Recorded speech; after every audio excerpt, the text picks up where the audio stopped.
Hello viewers, இன்னைக்கு நம்ம பார்க்க போறது ஒன் பீஸ் எபிசோட் 598 பார்ட் 2.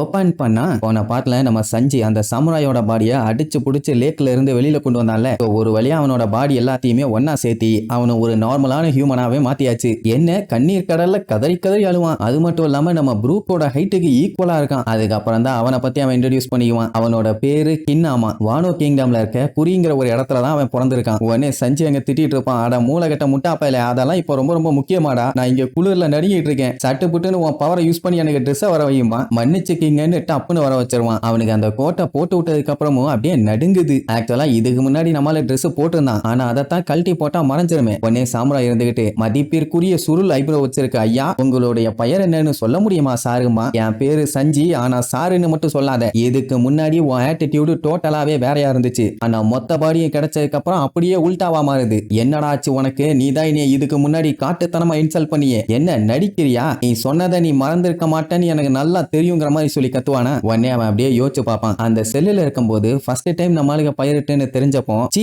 பைரட்ஸா, அவங்க என்னாலே வியாதியாச்சே, எனக்கு பைரட்ஸ் எல்லாம் சுத்தமா பிடிக்காது, அவங்க மோசமானவங்க கேவலமானவங்கன்னு வாங்குன்னு வாங்கி இருப்பான். அடுத்து அந்த குழந்தைகளை காப்பாத்துற இடத்துலயுமே நம்ம சஞ்சியை போட்டு கிளின்னு கிழிச்சு தள்ளி இருப்பான். நீ எல்லாம் எனக்கு ஒண்ணு ஹெல்ப் பண்ண தேவையே இல்ல, என்னைய பார்த்து எனக்கு தெரியும், மூடிக்கிட்டு போடான்னு வேற சொல்லியிருப்பான். அதுவும் அந்த வெத்து தலையை மட்டும் வச்சுக்கிட்டு. உன்னை நான் கொல்ல போறான்னு சொல்லிட்டு சஞ்சி சண்டைக்கு போனா என்னால எதிர்த்து அடிக்க முடியாதுன்னு தானே நீ இந்த மாதிரி எல்லாம் பண்ற, அதுதான் உன் வீரமா? அப்படி காட்டணும்னா தாராளமா அடிச்சுக்க, எனக்கு அதை பத்தி கவலையே இல்லைன்னு சஞ்சிய போட்டு லெப்ட் ரைட் அப் அண்ட் டவுன்னு லாரியா வச்சு கிழின்னு கிழிச்சு தள்ளி இருப்பான். இது எல்லாத்தையுமே யோசிச்சு பார்த்துட்டு ரொம்பவும் ஃபீல் பண்ணி மனம் வருந்தி தேம்பி அழுது, என்னை மன்னிச்சிருங்க, நான் எதையுமே மறக்கல, நீங்க பண்ண உதவியை என் லைஃப்ல கடைசி வரைக்கும் நான் மறக்கவே மாட்டேன்னு சொல்லி அங்கேயே மண்டி போட்டு என்னை மன்னிச்சிருங்கன்னு தலைய தரையில போட்டு அடின்னு அடிச்சு கெஞ்சின்னு கெஞ்சுவான். இவங்க ரெண்டு பேத்துக்கும் ஒன்னும் புரியல, என்னடா நடக்குது இங்கன்னு அப்படியே பேன்னு முழிப்பானுங்க. ஆனா சஞ்சிக்கு சுத்தமா பிடிக்கல. அவன் மண்டைய புடிச்சு தூக்கி அறிவு கட்ட முட்டா மூதேவி, ஒரு ஆம்பளை அவ்வளவு சீக்கிரத்துல அவ்வளவு ஈஸியா தலை குனிய கூடாதா,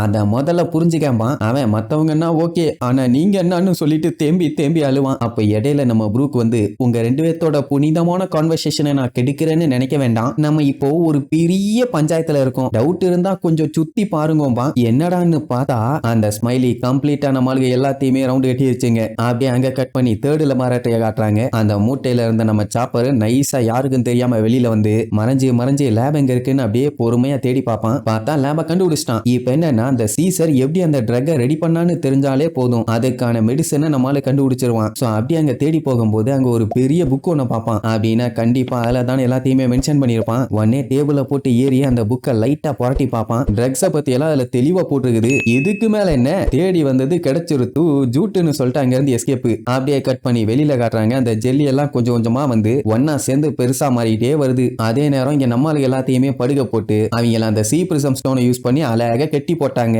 அவ்வளவுதான், இனிமேட்டெல்லாம் இவங்களால எதுவும் பண்ண முடியாதுன்னு அவனுக்கு செம ஹாப்பி. அவன் ஆளுகள்லாம் ஏர்ஷிப் ரெடியா இருக்குன்னு உடனே, அப்படின்னா சீக்கிரமா போங்க, அதை போய் கொண்டு வாங்க, நமக்கு டைமிங் தான் முக்கியம்னு சொல்லி கையில ஒரு மூட்டையை காட்டுவான். உள்ளுக்குள்ள பூரா சின்ன கேண்டிஸா இருக்கும். அது மட்டும் இல்லாம இங்க மயங்கி கிடக்குறாங்களே ஒரு கூட்டம், அவங்க எல்லாத்தையுமே கொண்டு போய் சாம்பல் அடைய சொல்லிடுவான். இங்க லூஃபி மயக்கத்துல இருக்கும்போது கூட வாயை போட்டு உழப்பிட்டு கிடப்பான். அப்படியே கட் பண்ணி இங்க ஜோரோவோட டீமை காட்டுறாங்க. அவங்கள இப்ப கம்ப்ளீட்டா ரவுண்ட் கட்டிருச்சு, என்ன பண்றதுனே அவங்களுக்கு தெரியல. அவ்வளவுதான், செத்தோங்கிற மாதிரி முடிவே பண்ணிட்டாங்க.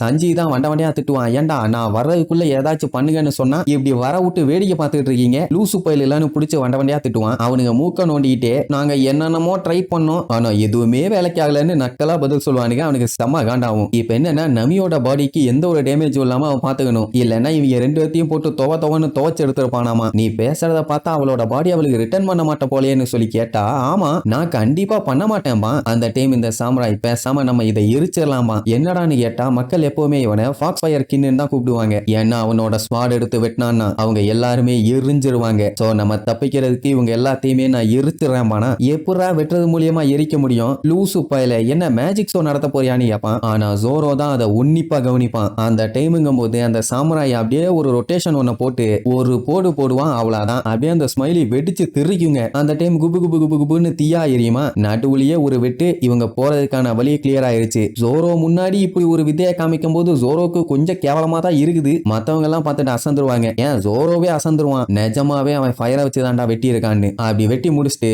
மொமோனோசுகே நீ ஒண்ணு கவலைப்படாத, நான் உனக்காண்டி வந்துகிட்டு இருக்கேம்மா. அட அந்த சாமுராயோட பையன் தான் அவன். ப்ரூக்கு இதோட சோலி முடிஞ்சு அவ்வளவுதான், நம்ம மாட்டிட்டோம், எல்லாம் முடிஞ்சுன்னு நினைச்சான். ஆனா மாஸ்க் காட்டிட்டேன்னு சொல்லுவானா, பைய பார்த்தா அப்படியே சோகமா நின்னுட்டு இருப்பான். இதுதான் என்னோட ஃபயர் ஃபாக்ஸ் ஸ்டைலு. என்னால எக்ஸ்ப்ளோஷனை கட் பண்ண முடியும். அது மட்டும் இல்ல, ஃபயர் ஃப்ளேம்னு எதை வேணாலும் கட் பண்ணலாம். இவன் கட் பண்ண முடியாத ஃப்ளேமே கிடையாது. சோ இப்போ அவன் அந்த லெபார்டரிக்கு அவன் பையன் மொமோனோசுகேவை காப்பாத்த போறானாமா. அதுக்கு தேங்க்ஸ் சொல்லிட்டு கிளம்புவான். அப்ப ஜோரோ கூப்பிட்டு, நான் இப்போ ஒரு சாமுராய் கூட சண்டை போட ரொம்ப ரொம்ப ஆர்வமா இருக்கேன்பா. அதனால உன் சன்னை காப்பாத்துறதுக்காக நானும் வரேன்பா. அட அவங்க கூட சண்டை பண்ணும், அதனால அதை இன்டைரக்டா சொல்றான். என்ன ஓகேவான்னு சொல்லிட்டு அப்படியே சூப்பரா இழிப்பான். அவ்வளவுதான்.